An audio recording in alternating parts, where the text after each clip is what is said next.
Hi friends, మీకు ఒక కథ చెప్తానన్నమాట. ఏం కథ చెప్పమంటారా? కూతురు కోసం తండ్రి ఏం చేశాడో తెలుసా? ఆ కథ వింటే మీరే ఆశ్చర్యపోతారనమాట. అయితే ఒక గ్రామంలో ఒక తండ్రి కూతురు ఉండేవాళ్ళనమాట. అయితే కొన్ని రోజులు గడిచిపోయిన తర్వాత కూతురి దగ్గరికి తండ్రి వెళ్తాడనమాట. వెళ్ళినప్పుడు తండ్రి మధ్యాహ్నం అయింది కూతురు దగ్గరికి వెళ్ళేసరికి. కూతురు తండ్రికి భోజనం పెడదామంటే కనీసం ఏమీ ఉండవన్నమాట ఇంట్లో.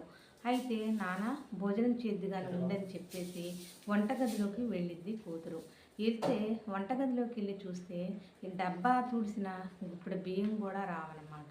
కానీ కూతురు చాలా బాధపడింది. నా తండ్రి వచ్చాడే, కనీసం భోజనం కూడా పెట్టలేని స్థితిలో ఉన్నానే అని చాలా బాధపడుతూ ఉండదు లోపల. ఆ విషయాన్ని తండ్రి గమనిస్తాడు. తల్లి, ఏంటి ఆలోచిస్తున్నావని వంటగదిలోకి వెళ్ళి చూస్తే అసలు ఏమీ వంటగదిలో ఉండవు. సరే తల్లి, నేను ఇప్పుడే బయటికి వెళ్ళి వస్తాను, నువ్వు ఇక్కడే ఉండు అని చెప్పేసి వెళ్ళి ఒక ఆటో నుంచి 3 నెలల సరిపడ సరుకులు తీసుకొని ఇంటికి తీసుకొస్తాడు. తీసుకొచ్చి, ఇగో తల్లి, 3 నెలలకి సరిపడ తీసుకొచ్చాను, వండుకొని తిను అని చెప్పేసానంటే, అమ్మ, నిన్ను 20 సంవత్సరాలు నేను పెంచాను, నెల రోజులు పరిచయమైన అబ్బాయితో వివాహం చేసుకుని వచ్చేసావు, నీ పరిస్థితి ఎలా ఉందో చూసావా తల్లి అని అంటే, కాదు నాన్న, జాబ్ చేస్తాను, అలా చేసి ఇలా చేసి నేను పోషిస్తానని చెప్పాడు.